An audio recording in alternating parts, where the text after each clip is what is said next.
আজকে এসেছি আমরা এক্সো মেলাতে। হ্যাঁ, আমাদের এখানে প্রতি বছর এক্সো মেলা বসে, তো এবারও বসেছে। আর তোমাদের ওখানে কি বসে ঠান্ডার সময় মেলা আমাকে কিন্তু কমেন্ট বক্সে জানিও। আর সেদিন ভীষণ ভিড় ছিল, কারণ সেদিনটা ছিল 25 ডিসেম্বর। আর ঢুকতেই মহাদেবের দর্শন হয়ে গেল, দেখি মনটা একদম ভরে গেল। আর এখানে বিভিন্ন রকমের হাতের কাজের দোকানগুলোও বসছিল, আর এখানে মালা সেটগুলো বসছিল 150 টাকা করে, বেশ ভালো লাগছিল দেখতে। তবে মেলাটা একটু ঘুরে দেখছিলাম, তারপরে দেখি 200 টাকা করে জুতোগুলোও বসছিল, বেশ ভালো লাগছিল জুতোগুলো দেখতে। আর সেদিন মেলাতে এত ভিড় ছিল, মেলা পুরো গম গম করছে।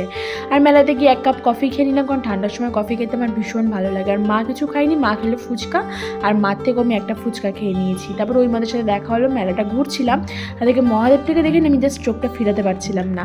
তারপরে একটু গেছিলাম ক্যান্ডির দোকানে, কারণ এই ক্যান্ডির দোকানে প্রতি বছরই আসি, কারণ বিভিন্ন রকমের চকলেট পাওয়া যায়। আমি কটা চকলেটও নিয়ে নিয়েছি, আর এই কৌটাগুলো আমার ভীষণ পছন্দ হয়েছে, আমি 3টে কৌটাও নিয়েছি। তো প্রচুর বাজার করে ফেলেছি।